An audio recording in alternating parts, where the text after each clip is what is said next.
Hi friends, कैसे हैं आप लोग। आपके अपने ही चैनल ठीक है में स्वागत है।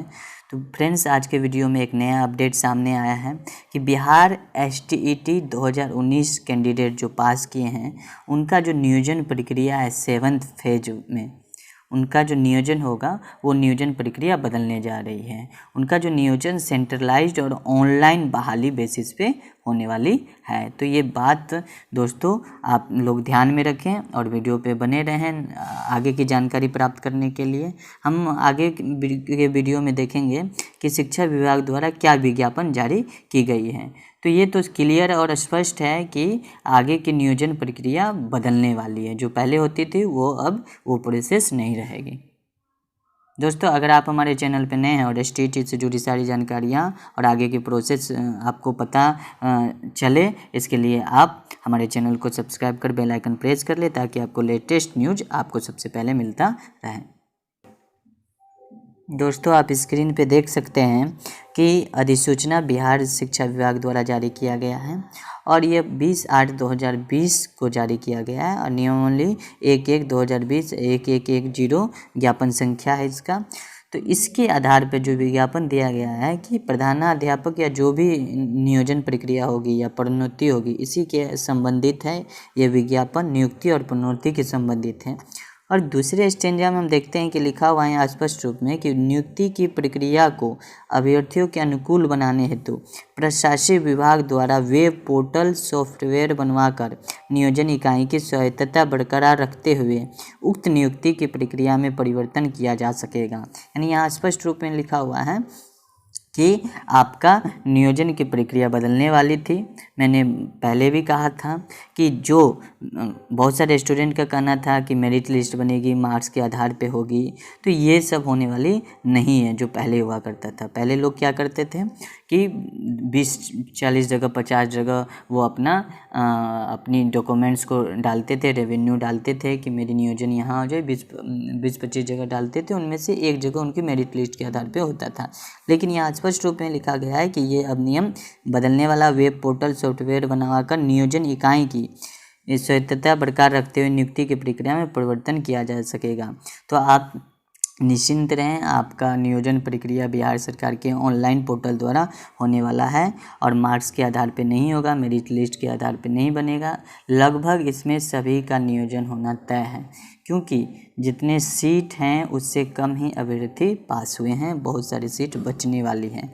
तो जाहिर सी बात है कि बिहार सरकार STET पास करने वाले सभी को लेने वाली है। दोस्तों, आप स्क्रीन पे देख सकते हैं एक कैंडिडेट्स के द्वारा शिक्षा विभाग के अपर सचिव जो अधिकारी हैं शिक्षा विभाग के, उनसे एक प्रश्न किया गया है एक कैंडिडेट के द्वारा। ठीक है, इनका प्रश्न क्या है, संजय कुमार जो अपर सचिव हैं शिक्षा विभाग के, उनकी उत्तर क्या है इनको हम देखेंगे। तो ये प्रश्न करते हैं कि आदरणीय सर संजय जी, आप 7वें चरण की शिक्षक नियुक्ति जो माध्यमिक एवं उच्च माध्यमिक स्कूल में होगा उसे सेंट्रलाइज तरीके से करने की कृपा करें, ये अनुरोध किए हैं। ठीक है, तो इनका भी जवाब आया है कि सेंट्रलाइज एंड ऑनलाइन, यानी अब जो प्रोसेस होगी STET पास करने वाले अभ्यर्थियों की स्कूल में वो मेरिट लिस्ट के आधार पर न होकर वो सेंट्रलाइज्ड और ऑनलाइन होगी। बहुत सारे लोग अभी तक नहीं मान रहे थे, उनका कहना था कि मेरिट लिस्ट बनेगी अंकों के STET के अंकों के आधार पर, तो ऐसा कुछ होने वाला नहीं है। स्पष्ट रूप में शिक्षा विभाग के अपर सचिव का कहना है कि सेंट्रलाइज्ड एंड ऑनलाइन होने वाली है। ठीक है, अब सेंट्रलाइज्ड एंड ऑनलाइन प्रोसेस क्या है, ये किस तरह की हो सकती है, हम लोग देखेंगे। दोस्तों, आप स्क्रीन पे देख रहे होंगे एक सेंट्रलाइज्ड और ऑनलाइन प्रोसेस का एक अनुमानित लगाया गया है। हालांकि ये पूरा संभव है कि इसी तरह की प्रक्रिया संभव है, लेकिन ऑफिशियल नोटिफिकेशन आने के बाद ये क्लियर हो जाएगी कि आपका जो नियोजन प्रक्रिया है ऑनलाइन वो किस प्रकार की होगी। लेकिन संभवतः ऑनलाइन प्रक्रिया जो भी होती है इसी स्टेप बाय स्टेप होती है, तो आप इसको एक आधार मान सकते हैं। ठीक है, जब ऑफिशियल नोटिफिकेशन आएगी तो देखेंगे हम लोग उसका विवरण, आपको वीडियो बनाकर हम अपने चैनल पर प्रसारित करेंगे। यहाँ आप देख सकते हैं कि पॉसिबिलिटी क्या है कि सिंगल ऑनलाइन एप्लीकेशन आपसे लिया जाएगा, सेंट्रलाइज्ड, यानी सिंगल ऑनलाइन एप्लीकेशन लिया जाएगा। इसका कहने का मतलब ये है कि पूरे बिहार में आपसे एक ऑनलाइन एप्लीकेशन मांगा जाएगा, सेंट्रलाइज, ठीक है, और आप उसमें सारा डिटेल्स अपना भरेंगे बिहार लेवल पर। उसके बाद सेकेंड स्टेप क्या है कि मल्टीपल चॉइस ऑफ डिस्ट्रिक्ट, उसमें आपको बहुत सारा डिस्ट्रिक्ट चुनाव करना होगा, सिलेक्शन करना होगा कि आपको कौन सा डिस्ट्रिक्ट में स्कूल चाहिए, आप उस डिस्ट्रिक्ट में अध्यापक बनना चाहते हैं। वहाँ मल्टीपल चॉइस रहेगी, एक से ज़्यादा बहुत सारा हो सकता है कि बिहार के सभी 38 जिलों का उसमें ऑप्शन हो, तो आप उस ऑप्शन में से कोई एक ऑप्शन चूज कर सकते हैं, ठीक है। इसके करने के बाद आपको single district allotment merit and come choice दिया जाएगा, यानी सिंगल डिस्ट्रिक्ट अलॉटमेंट आपको दिया जाएगा, कोई एक जिला परिषद का आपको एक डिस्ट्रिक्ट दिया जाएगा, ठीक है। और ये जो लाइन है कि मेरिट कम चॉइस, वो क्या है, इस पर हम अगले वीडियो में बात करेंगे कि मेधा सूची किस आधार पे आपकी बनने वाली है, ठीक है। आप तो ये निश्चिंत रहिए कि आप पहले जो बहुत सारे स्कूलों में हम लोग एप्लीकेशन डाल देते थे 20-25 में, वो प्रोसेस, पुरानी प्रोसेस पूरी तरह से हट गई है। ये मेरिट कम चॉइस क्या है, इसके बारे में अगले वीडियो में बात करेंगे, ठीक है। तो आपको सिंगल में डिस्ट्रिक्ट अलॉटमेंट होने के बाद लास्ट में आपको क्या करवाया जाएगा, वेरिफिकेशन, डॉक्यूमेंट वेरिफिकेशन जिला परिषद के द्वारा होगा। वहाँ पे शिक्षा विभाग के द्वारा जो भी अफसर होंगे वहाँ आपके डॉक्यूमेंट वेरिफिकेशन करेंगे। उसके बाद आपको स्कूल अलॉटमेंट कर दिया जाएगा जिले के एक स्कूल में, ठीक है। तो आपने देखा कि ये सारा प्रोसेस थी और ये एक अनुमानित प्रोसेस है, संभव है 99% संभव है कि ऐसा ही प्रोसेस होने वाली है ऑनलाइन एप्लीकेशन सेंट्रलाइज्ड की, ठीक है। ऑफिशियल नोटिफिकेशन आने के बाद हम वो भी देखेंगे कि उसकी प्रोसेस क्या है। दोस्तों, ये जो विज्ञापन है बिहार सरकार द्वारा, इसमें मेधा अंक का बारे में जिक्र किया गया है। तो मेधा अंक का रोल कहाँ होगा, इसके बारे में हम वीडियो में आगे में बात करेंगे। बहुत सारे लोग अभी भी कहेंगे कि HTAT के मार्क्स के आधार पे होगा, मेरिट लिस्ट बनेगी, ये सब फिजूल है। यहाँ ऑफिशियल नोटिफिकेशन ऑन पेपर है, आप देख सकते हैं। दरअसल मेधा अंक का रोल कहाँ होगा, ये हम देखते हैं।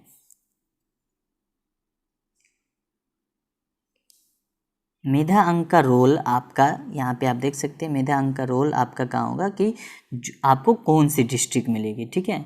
मैं आपको पहले भी बता चुका हूँ कि बहुत सारे स्टूडेंट का इसमें कन्फ्यूजन था कि सर BEd BA में मेरा अगर मार्क्स कम है, एकेडमिक मार्क्स कम है, तो क्या मेरा सिलेक्शन हो पाएगा, नियोजन हो पाएगा टीचर वाले वैकेंसी में, HTAT में मुझे क्या स्कूल मिल पाएगी। तो इसमें आपको कोई संदेह नहीं है कि मिलेगी, सबको मिलेगी, क्योंकि सीट से कम लोग ही पास हुए हैं। ये मेधा अंक इसकी रोल बस इतना भर है कि किसको कौन सा डिस्ट्रिक्ट मिलने वाला है। तो मेधा अंक बनेगा कैसे, ये आप देख सकते हैं। मेधा अंक आपका स्नातक स्तर पर पठित सभी विषयों का प्राप्तांक का प्रतिशत निकाला जाएगा और BEd का स्तर पर पठित सभी विषय का प्राप्तांक का प्रतिशत निकाला जाएगा। उसे 2 से विभाजित कर दिया जाएगा और जितना आपका प्रतिशत बनेगी वही मेधा अंक कहलाएगी। हाई स्कूल के लिए ये है, ठीक है, ये सिर्फ हाई स्कूल के लिए है। तो यहाँ आप देख सकते हैं। वहीं 10+2 के लिए, इंटर के लिए मेधा अंक का क्या होगा कि PG में आप जो भी विषय पढ़े हैं उनके कितने प्राप्तांक प्रतिशत हैं उनका, और BEd BSc और इसमें कितने आपका प्रतिशत हैं, दोनों को जोड़कर उसको 2 से भाग कर दिया जाएगा और जो भी प्रतिशत निकलेगी वो आपके 10+2 की मेधा अंक होगी। और ये मेधा अंक ही आपकी तय करेगी कि आपको कौन सी डिस्ट्रिक्ट मिलने वाली है। जिन विषयों में नियुक्ति है तो BEd होना आवश्यक नहीं है, उनके संदर्भ में स्नातकोत्तर स्तर पर पठित सभी विषयों का प्राप्तांक का प्रतिशत ही मेधा अंक होगा। इसका कहने का यह मतलब है कि जैसे मान लीजिए जिनका कंप्यूटर साइंस है उनको BEd की अनिवार्यता नहीं है, ठीक है, PG इक्विवेलेंट है उनके लिए। अब जैसे मान लीजिए कि MCA जिनका है उनका परसेंटेज क्या होगा, तो जो उनके लिए तो बीएड की अनिवार्यता नहीं है, तो मान लीजिए एमसी इक्विवेलेंट है उनके लिए और उसके में बीटेक भी एलिजिबल है, और जो एमसी का परसेंटेज होगा वही आपका मेधा अंक होगा, जो बीटेक का परसेंटेज होगा वही आपका मेधा अंक होगा, क्योंकि इसमें बीएड की अनिवार्यता नहीं है। कंप्यूटर साइंस वालों का भी बहुत सारा कमेंट आया था कि सर कंप्यूटर साइंस वालों का कैसे प्रोसेस होगा, तो इसमें आपका क्लियर हो गया कि उनका मेधा अंक कैसे बनेगी, उनकी प्रतिशत कैसे आने वाली है।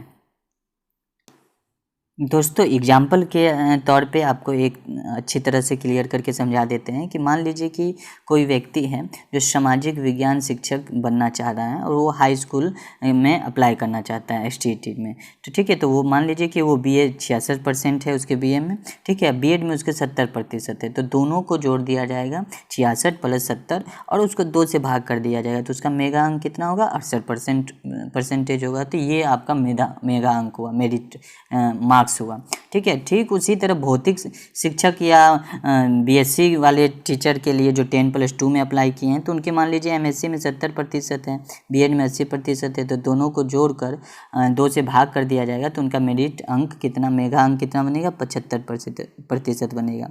कंप्यूटर टीचर वाले के लिए जो 10+2 में अप्लाई करना चाह रहे हैं वो मान लीजिए क्योंकि उनको तो बीएड की अनिवार्यता नहीं है, वो बीटेक किए हैं या एमसीए किए हैं, तो जो बीटेक में उनके मार्क्स हैं, ठीक है, वही मेगा अंक होगा। जैसे बीटेक में उनके 65% मार्क्स हैं तो उनका मेगा अंक 65% हो जाएगा, एमसीए में 65% है तो उनका मेगा अंक 65% होगा। ठीक उसी तरह इक्विवेलेंट डिग्री जो मान्य है उनके जितने प्रतिशत होंगे उनका सीधा उनका मेगा अंक हो जाएगा, ठीक है।